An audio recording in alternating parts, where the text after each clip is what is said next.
Bapak, Ibu, Saudara yang terkasih di dalam Tuhan, marilah kita masuki pendadaran ke-1 masa Advent Natal 2021, Rabu Pahing 22 Desember 2021 dengan tema Hinaan Tidak Akan Melemahkanku. Jemaat yang terkasih, tak terasa kita akan menapaki tahun 2022 dengan penuh harapan bahwa hari esok lebih baik dari hari kemarin. Di awal tahun 2022, juga GKJ Karangnongko menapaki usia 37 tahun, usia yang masih cukup muda bagi sebuah lembaga. Mari terus berkarya di tengah kekurangan, cacat dan celah kita. Bakti pada Ibu Pertiwi, bakti pada Tuhan Sang Pencipta. Bersama seluruh unsur di GKJ Karangnongko, wujudkan gerak bersama dengan kasih, pengampunan dan pengharapan, baik sebagai pribadi ataupun lembaga gerejawi. Bersama juga umat agama dan kepercayaan lain, menciptakan kerukunan yang harmonis dalam wadah Negara Kesatuan Republik Indonesia. Mari kita mulai pengujian diri kali ini dengan saat teduh. Saat teduh dimulai.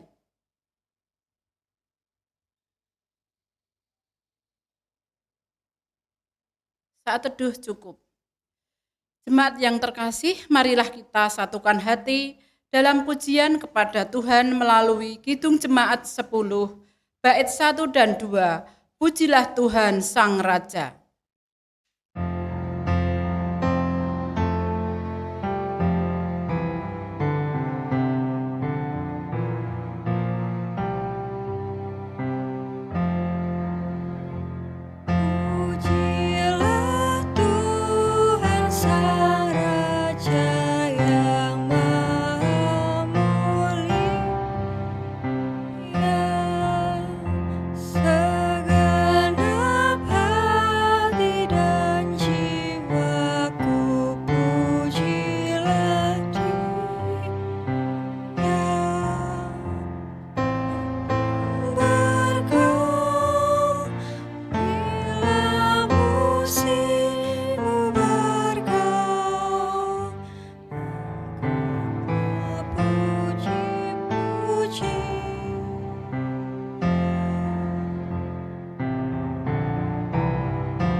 Jemaat yang terkasih, marilah kita berdoa, saya hantarkan. Bapa kami yang di surga, syukur padamu atas kesempatan untuk mempersiapkan tahun 2022 dan usia ke-37 tahun GKJ Karangnongko. Kami tetap mengingat karyamu melalui pribadi dan bersama di GKJ Karangnongko hingga sejauh ini. Mereka yang berlelah dalam pekerjaan Tuhan dari keadaan nol sampai seperti ini, tentunya dengan segala dinamika dan pergumulan bersama keadaan perjalanan bergereja yang terus berubah. Terima kasih ya Tuhan, kami akan mengenang dan meneruskan hal baik dan membangun dalam perjamuan kudus awal tahun 2022. Kami juga akan mendengar sabdamu, berfirmanlah, kami siap mendengarkan. Dalam Kristus Yesus. Amin. Bapak Ibu Saudara, di pendadaran pengujian diri yang pertama, kita bersama-sama akan mendengarkan firman Tuhan dari kitab Nehemia, pasal 4 ayat 1 sampai dengan ayat yang ke-9, yang demikian. Ketika Sanbalat mendengar bahwa kami sedang membangun kembali tembok, bangkitlah amarahnya dan ia sangat sakit hati. Ia mengolok-olok orang Yahudi dan berkata di hadapan saudara-saudaranya dan tentara Samaria, "Apa gerangan yang dilakukan orang-orang Yahudi yang lemah ini? Apakah mereka memperkokoh sesuatu? Apakah mereka hendak membawa persembahan? Apakah mereka akan selesai dalam sehari? Apakah mereka akan menghidupkan kembali batu-batu dari timbunan puing yang sudah terbakar habis seperti ini?" Lalu berkatalah Tobia, orang Amon itu, yang ada di dekatnya, "Sekalipun mereka membangun kembali, kalau seekor anjing hutan meloncat dan menyentuhnya, robohlah tembok batu mereka. Yalah kami, dengarlah bagaimana kami dihina. Balikanlah cercaan mereka menimpa kepala mereka sendiri, dan serahkanlah mereka menjadi jarahan di tanah tempat tawanan. Jangan kau tutupi kesalahan mereka, dan dosa mereka jangan kau hapus dari hadapanmu, karena mereka menyakiti hatimu dengan sikap mereka terhadap orang-orang yang sedang membangun. Tetapi kami terus membangun tembok sampai setengah tinggi dan sampai ujung-ujungnya bertemu, karena seluruh bangsa bekerja dengan segenap hati." Ketika Sanbalat dan Tobia serta orang Arab dan orang Amon dan orang Asdod mendengar bahwa pekerjaan perbaikan tembok Yerusalem maju dan bahwa lubang-lubang tembok mulai tertutup, maka sangat marahlah mereka. Mereka semua mengadakan persepakatan bersama untuk memerangi Yerusalem dan mengadakan kekacauan di sana. Tetapi kami berdoa kepada Allah kami dan mengadakan penjagaan terhadap mereka siang dan malam karena sikap mereka. Demikianlah sabda Tuhan. Bapak, Ibu, Saudara, dan anak-anak sekalian, jika kita telusuri banyak hal yang membuat seorang patah semangat, kurangnya motivasi di dalam diri, kurangnya dukungan dari orang lain, hinaan, dan persoalan yang begitu berat yang dirasakan, sehingga seolah-olah sudah tidak ada lagi jalan dan harapan di dalam kehidupan mereka. Dalam pengujian diri kali ini, kita akan belajar bersama-sama tentang hinaan sebagai salah satu yang bisa membuat seorang menjadi lemah dan patah semangat. Hampir semua orang pernah dihina, dicerca, diolok-olok orang lain. Ada banyak alasan orang melakukan penghinaan, seperti keadaan fisik, ekonomi, status sosial, maupun hal-hal yang lain. Ada yang dihina oleh orang yang sama sekali tidak dikenal, ada yang dihina oleh teman, bahkan oleh saudaranya sendiri. Bagaimana dengan kita? Pernahkah kita merasa dihina dan mengalami penghinaan? Pengalaman dihina dan diolok juga pernah dialami oleh Nehemia. Ia adalah seorang pelayan pribadi Raja Artasasta dari Persia. Salah satu tugasnya adalah menyediakan minuman bagi raja. Meskipun tugas ini terlihat sepele, namun sesungguhnya penuh risiko. Karena selain menyediakan minuman anggur, Nehemia juga orang yang pertama yang harus mencicipi minuman itu dan memastikan bahwa minuman itu tidak beracun. Barangkali hal inilah pekerjaan yang penuh risiko ini yang menjadikan Nehemia sangat dekat dengan sang raja. Maka pada saat wajahnya terlihat murung, Raja Artasasta menanyakan penyebab muramnya wajah Nehemia. Bisa dilihat di Nehemia 2 ayat 2. Singkat cerita, setelah Nehemia menceritakan kegundahan hatinya, dia diizinkan kembali ke Yerusalem untuk membangun tembok-tembok Yerusalem yang rusak. Tembok ini menjadi sangat vital karena pada waktu itu tembok dibangun sangat tinggi dan tebal supaya terhindar dari serangan musuh. Ternyata niatan Nehemia ini yang didukung oleh raja untuk membangun kembali tembok Yerusalem mendapat pertentangan dari Sanbalat bupati Samaria dan Tobia orang Amon. Mereka tidak menginginkan Yerusalem kembali bersinar, kembali dipulihkan. Sehingga mereka yang mendengar rencana Nehemia mengolok-oloknya. Kalau kita lihat di ayat di atas, begitu menyakitkan kata-kata mereka. Apa gerangan yang dilakukan orang-orang Yahudi yang lemah ini? Bahkan Tobia mengatakan, sekalipun mereka membangun kembali, kalau seekor anjing hutan meloncat dan menyentuhnya, robohlah tembok batu mereka. Hinaan yang kalau dirasakan sangat pedih ketika mereka sudah mulai membangun tembok-tembok itu. Tetapi mereka terus bekerja dengan giat dan terus berdoa kepada Tuhan, sehingga apa yang terjadi, pekerjaan itu hampir selesai. Hinaan dan cemoohan yang selama ini membayangi mereka menjadikan sebuah kekuatan baru untuk mereka berusaha. Hal ini pula yang mungkin dialami oleh Maria dan Yusuf. Maria yang hamil mengandung karena Roh Kudus tentunya bisa dirasakan sebagai wanita merupakan sesuatu yang sangat berat. Mungkin dia mendapat cemoohan, hinaan dari saudaranya bahkan tetangganya. Dan ini berlangsung berbulan-bulan. Tapi apa yang terjadi?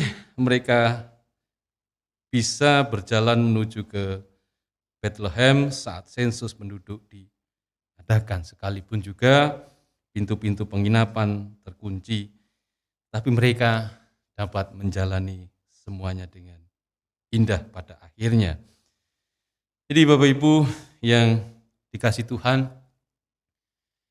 cerita ini, Nehemia maupun cerita dari Maria dan Yusuf, mengajak kita untuk mengubah hinaan, cemoohan, olok-olok atau bullying atau perundungan menjadi energi yang positif buat kita. Yang justru memotivasi, membangun kembali semangat kita untuk terus belajar, untuk terus bertumbuh. Jadi bukan malah sebaliknya menjadi patah semangat, tapi jadikan hinaan itu menjadi energi positif yang mendorong kita ke arah hidup yang lebih maju di masa kini dan di masa mendatang.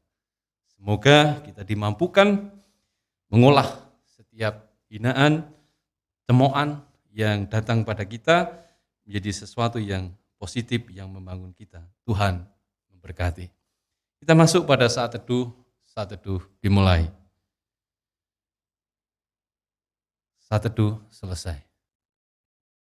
Jemaat yang terkasih, mari kita masuk dalam persiapan pengujian diri yang demikian.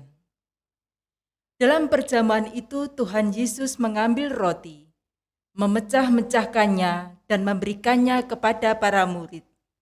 Katanya, "Inilah tubuhku yang diserahkan bagi kamu. Perbuatlah ini menjadi peringatan akan aku." Demikian juga dilakukannya dengan cawan sesudah makan. Ia berkata, "Cawan ini adalah perjanjian baru oleh darahku yang ditumpahkan bagi kamu." Jemaat yang dikasihi oleh Tuhan Yesus Kristus, sebagai sarana untuk memelihara iman, sakramen perjamuan mengandung maksud. Yang pertama, roti dan anggur sebagai lambang tubuh dan darah Tuhan Yesus menunjuk dan mengingatkan bahwa penyaliban dan kematian Tuhan Yesus adalah dasar penyelamatan bagi manusia. 2.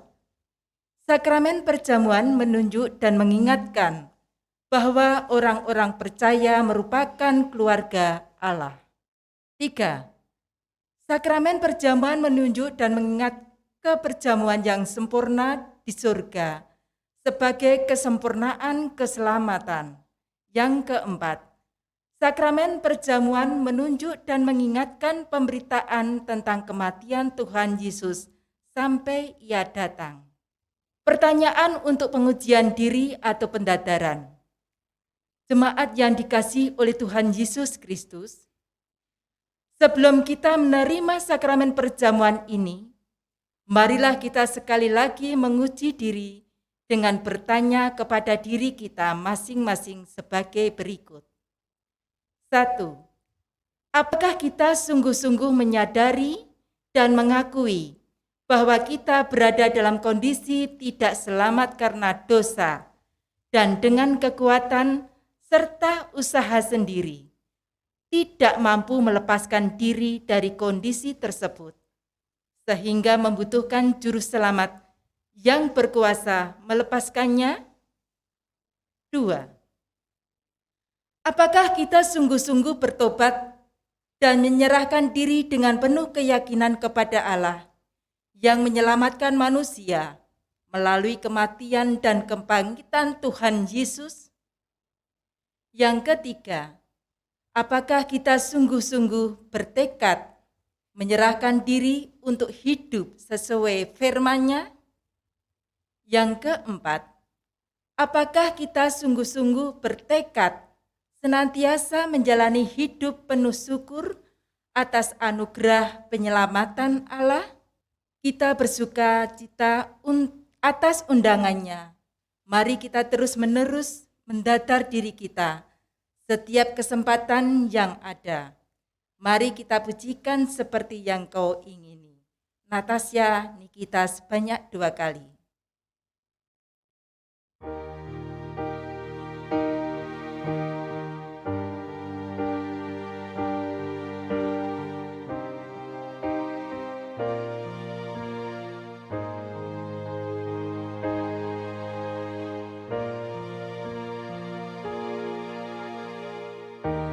Dengan barang fana,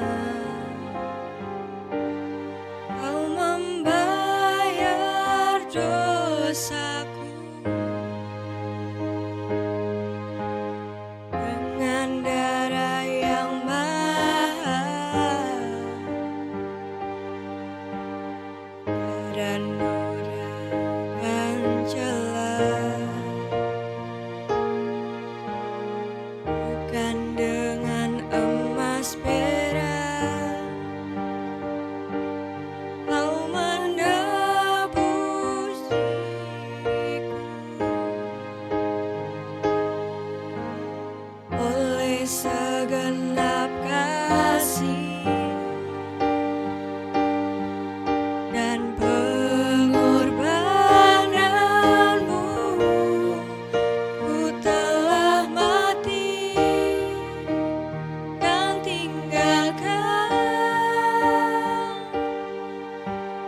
jalan hidupku yang lama. Semuanya sia-sia, tak berarti lagi. Hidup ini ku letakkan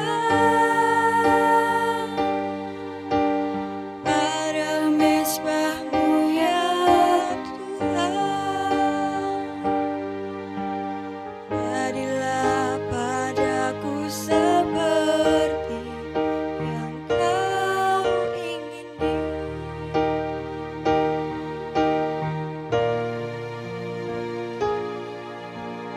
Bukan dengan barang fana, Kau membayar dosaku. Dengan darah yang mahal, darah noda yang jelas. Bukan dengan emas perak, Kau menebus diriku. Oleh segenap kasih dan pengorbananmu, ku telah mati dan tinggalkan